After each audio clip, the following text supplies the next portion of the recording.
Assalamualaikum warahmatullahi wabarakatuh. Alhamdulillah rabbil alamin wassalatu wassalamu ala asyrafil anbiya'i wal mursalin wa ala alihi wa sahbihi ajma'in. Rabbi shrah li sadri wa yassir li amri wa hlul 'uqdatam min lisani yafqahu qawli. Anak pelajar yang dikasihi sekalian, hari ini kita akan masuk subtopik yang baru, iaitu dengan tajuk gigi susu dan gigi kekal. Tapi sebelum itu, tajuk ni kita baru masuk saja pada minggu lepas, unit 3 manusia. Jadi kita akan tengok dulu apa yang telah kita pelajari pada minggu lalu. Mungkin ada yang terlepas, kita boleh refresh balik.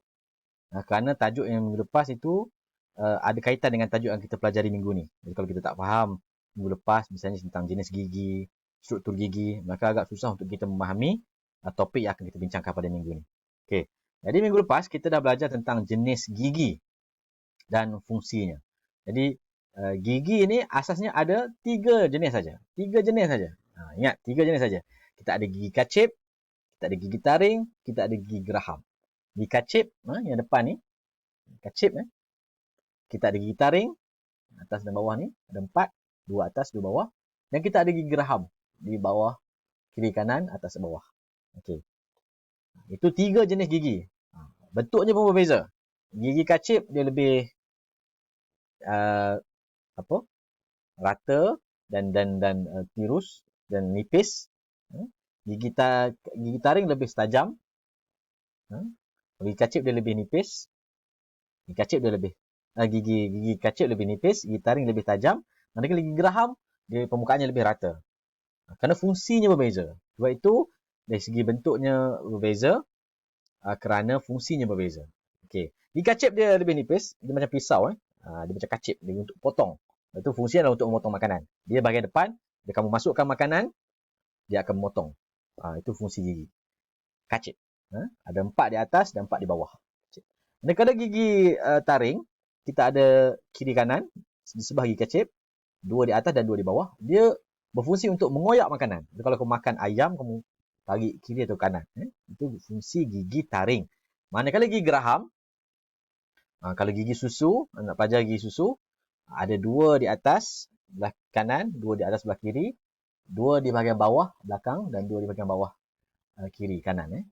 Semua ada 8. 2, 2, 2, 2. Dia permukaan lebih rata. Tujuannya adalah untuk melumatkan makanan. Dia untuk melumatkan makanan. Dia tengok pada rajah ni, dia berbeza lah. Ada gigi taring, mengoyak makanan. Gigi geraham untuk melumatkan makanan. Dan gigi kacip untuk memotong makanan. Okey. Minggu lepas juga, ini segi bentuknya. Gigi kacip, gigi taring, geraham. Ingat kacip, taring, geraham. Sama ada waktu dia kanak-kanak ataupun dia dewasa, ini sahaja jenis gigi yang kita akan temui ada pada manusia. Okay. Fungsinya berbeza-beza. Gigi kacip memotong makanan, gigi taring untuk mengoyakkan makanan, dan gigi geraham untuk melumatkan makanan. Okay. Seterusnya, pada minggu yang lalu juga kita belajar selain daripada 3 jenis gigi ini, kita juga belajar tentang struktur gigi. 2 perkara kita belajar minggu lepas. Jenis gigi, fungsi gigi, dan yang ketiga minggu lepas kita pelajari adalah struktur gigi. Dan kalau kita potong gigi tu, apa yang ada pada gigi? Okey, yang pertama, lapisan luar yang berwarna putih. Pada gigi kita ni yang luar, yang putih yang kita nampak ni, keras ni, itu namanya dipanggil enamel. Enamel. Itu yang putih.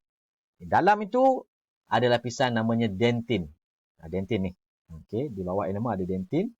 Dan di bahagian dalam lagi ada 2 S. Ingat, 2 S. Iaitulah salur darah dan juga saraf. Salur darah dan juga saraf. Boleh lihat pada rajah ni. Salur darah yang warna biru dan merah ni. Salur darah yang warna biru dan merah.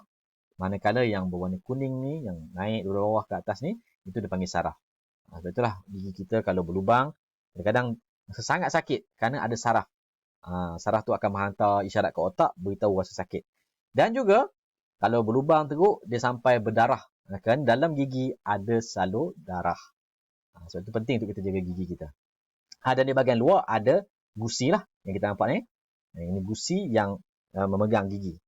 Yang melindungi bahagian dalam gigi. So, semua ada 5 struktur gigi. Enamel, dentin, gusi, saraf dan salur darah. Jangan lupa. 3 jenis gigi, kacip, taring, geraham, fungsinya berbeza. Kacip memotong, taring mengoyak, geraham melumat. Struktur gigi pula ada 5, ada enamel, ada dentin, ada salur darah dan juga saraf bahagian dalam. Dan di luarnya ada gusi. So, 5 struktur gigi. So, itu yang telah kita pelajari minggu lepas. Senang saja. So, kalau nak mudah ingat lagi, bolehlah nyanyikan lagu ni kan. Gigi kacip, kan? Gigi kacip untuk memotong, gigi taring untuk mengoyak, gigi geraham untuk melumat. Jadi kita boleh mudahkan kita mengingat apakah jenis gigi dan fungsinya. Okey, baik. Yang kita akan pelajari minggu ni adalah set gigi. Rupanya manusia ni, Allah Ta'ala jadikan ada 2 set gigi. Set ni maksudnya, dalam tu ada gigi taring, gigi geraham, gigi kacip. Ada satu set. Ketika kita kanak-kanak. Ketika kita dewasa, kita juga masih ada gigi geraham, gigi taring dan gigi kacip. Tetapi dia saiznya berbeza,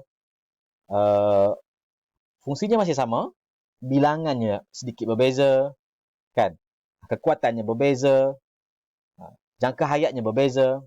Kerana apabila kita dewasa, kita akan lebih banyak menggunakan gigi kita dan kita akan makan lebih pelbagai banyak jenis makanan lah. Ketika kita bayi, kita mungkin lebih kepada susu dan juga makanan yang lembut. Jadi sebab itulah ada perubahan kepada set gigi kita. Jadi lihat pada rajah ini, misalnya anak ini bertanya kepada ayahnya atau memberitahu pada ayahnya bahawa giginya telah tercabut. Ayahnya meredakan dia, jangan risau, jangan takut, kerana itu hanya gigi susu. Nanti akan tumbuh semula gigi kekal. Jadi, timbul persoalan. Apakah itu gigi susu dan apakah itu gigi kekal? Itulah yang akan kita pelajari pada minggu ini. Okey, ini gigi siapa agaknya ni? Mungkin ada yang jadi macam ni. Jangan risau, kerana yang hilang itu adalah gigi susu. InsyaAllah akan digantikan dengan gigi kekal. Jadi, kalau kita kena ingat, gigi kekal tak ada ganti.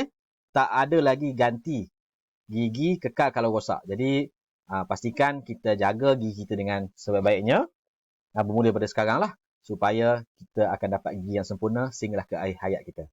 Okey, jadi mari kita ceritakan manusia ada 2 set gigi, iaitulah set gigi susu semasa dia kanak-kanak, bermula pada bayi, dan akan digantikan dengan set gigi kekal apabila dia semakin dewasa. Okey, apa itu perbezaan dia? Okey, lihat pada rajah ni, kita dapat lihat, pertama kita nampak bilangannya tu pun berbeza. Gigi susu ni lebih sedikit, gigi kekal ni bilangannya lebih banyak. Si bilangan. Dari segi saiz, ini nampak lebih kecil. Mulut bayi atau mulut kanak-kanak, ini mulut dewasa. Maka bilangan ataupun saiz gigi tu lebih besar. Ya. Ini yang dapat kita perhatikan pada rajah ni. Okey. Apa lagi perinciannya? Okey. Pertama dari sudut bilangan. Perbezaan dari sudut bilangan. Bilangan dari segi jumlah gigi itu berbeza. Gigi susu hanya ada 20 sahaja. Gigi kekal ada 32. Bezanya apa? Beza sebanyak 12 batang. 12 batang gigi. Beza di antara bilangan gigi susu dan gigi kekal. Okey, perbezaan bilangan ini di mana berlakunya perbezaan bilangan? Okey. Gigi kacip kita ada 4 di atas, 4 di bawah. Itu sama Gigi susu ada 4 di atas, 4 di bawah.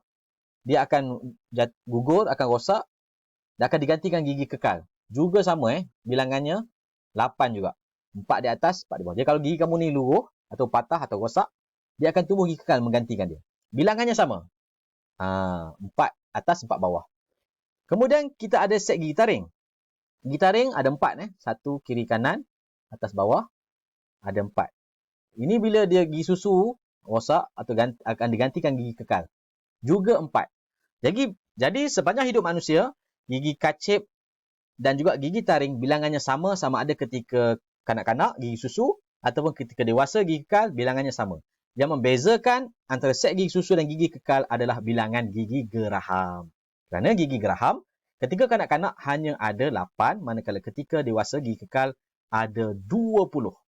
Okey, ketika gigi susu kita ada 2. Di rahang atas kiri, rahang atas kanan ada 2, rahang bawah kanan, rahang bawah kiri ada 2. Jadi 2 ada 8 gigi geraham.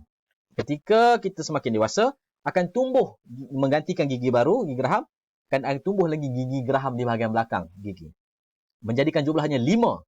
5 di rahang atas, 5 rahang atas kanan, 5 rahang atas kiri, 5 rahang bawah kanan, 5 geraham di rahang bawah kiri. Jadi ada 5, 5, 10, 5, 5, 10, jumlahnya 20. Jadi sebab itulah jumlahnya berbeza. Perbezaannya ialah pada gigi geraham. Gigi susu hanya ada 8 batang gigi geraham. Untuk gigi kekal ada 20 gigi geraham. Boleh faham Itu menjadikan jumlahnya 32 untuk gigi kekal. Gigi susu ada 20 saja. Boleh faham? Okey, kalau kita tengok geraham atas, semasa gigi susu ada berapa? Ya, ada 10 atas dan 10 bawah. 4 kacip, campur 2 taring dah 6, campur 4 geraham. Kiri kanan, ada 10 atas, bawah pun sama 10, jumlahnya 20, gigi susu. Untuk gigi kekal, ada 4 kacip atas, 2 taring, dan ada 10 gigi geraham di atas. Jadi 10, 5 campur 5, 10, campur dengan 6, iaitulah taring 2 dan 4 kacip, ada 16 atas. Di bawah pun ada 16, jumlahnya semua 32. Itulah membezakan.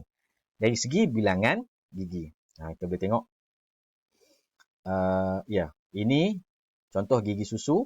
Ada 4 gigi kacip di bahagian atas dan 2 taring di bahagian atas. Di bawah pun sama, 4 kacip dan 2 taring. Dan geraham ada 2 di kanan, 2 di kiri atas. Di bawah pun ada 2 kanan dan 2 di kiri geraham. Semuanya ada 8 gigi geraham, 4 gigi taring dan 8 gigi kacip. Jumlah semuanya adalah 20. Kalau gigi dewasa pula, lebih banyak. Geraham ada 5 kiri atas, 5 kiri bawah. 5 kiri bawah, 5 kiri atas kanan, dan 5 kiri bawah di kiri. Jadi semuanya ada. Geraham sahaja ada 20. Campur balik dengan taring yang ada 4 dan kacip ada 8. Ini 4 atas dan 4 bawah. Jumlahnya adalah 32. Okey. Bezanya 20 gigi susu dan 32 gigi kekal. Set gigi kekal. Okey. Perbezaannya juga ialah pada sudut lapisan enamel dan dentin. Gigi susu, enamel dan dentinnya lebih nipis. Manakala gigi kekal, gigi orang dewasa, enamel dan dentinnya lebih tebal. Sebab itulah kalau gigi susu ni, waktu kita kanak-kanak ni, kalau kita banyak makan gula-gula, gigi kita lebih cepat rosak. Kerana lapisan dentin dan juga enamelnya lebih nipis. Jadi kena jaga waktu kecil ni. Okey, apa lagi perbezaannya? Dari segi saiznya. Saiz kanak-kanak, gigi kanak lebih kecil. Apabila saiz lebih kecil, maka dia pun tidaklah kuat sekuat gigi kekal. Gigi kekal saiznya lebih besar dan lebih kuat. Okey. Dari segi jangka hayatnya, gigi kekal itu akan bertahan seumur hidup. Sepanjang hidup. Jadi, kalau kita jaga gigi kita daripada sekarang, kita boleh miliki gigi sampailah kita tua nanti. Sebab gigi tu akan kekal. Dia tak akan gugus sendiri. Melainkan, dia rosak oleh sebab kita tidak menjaganya dengan baik. Tapi gigi susu, dia akan luruh. Macam mana pun, untuk digantikan dengan gigi kekal. Jadi, jangka hayat pendek saja. So, bila mulanya tumbuh gigi susu, seawal usia 6 bulan, dan dia akan penuh lengkap pada usia 3 tahun. Gigi kekal pula akan mula tumbuh pada usia 6 tahun, dan akan sempurna pada usia 21 tahun. Yang gigi terakhir tumbuh adalah, itulah, geraham belakang tu, dipanggil gigi bongsu. Dia akan tumbuh gigi geraham. Untuk mencukupkan 5 kiri kanan atas bawah, jumlahnya 20. 5, 5, 5, 5, 20 geraham. Okey. Apa persamaannya pula? Persamaannya ialah kedua-dua gigi ini mempunyai gigi yang sama jenis saja. Dia mesti ada gigi kacip, gigi taring, gigi geraham. Bezanya ialah pada gigi geraham saja. Bilangan geraham saja yang berbeza. Dari segi jenisnya, kedua-duanya sama saja. Sama ada waktu kamu kanak-kanak atau dewasa. Akan ada 3 jenis gigi saja, iaitu kacip, taring dan geraham. So, itulah yang telah kita pelajari pada minggu ini. Okey. Baik. Tugasan ialah pada muka surat 57. Jawab soalan 1 hingga 3 saja. Salin soalan ini dalam buku tulis, berikan jawapannya dan ambil gambar, hantar dalam Google Form yang akan Ustaz masukkan dalam grup WhatsApp nanti. Okey, itu sahaja. Jumpa lagi minggu hadapan. Assalamualaikum warahmatullahi wabarakatuh. Jaga diri, jaga iman, jaga akhlak.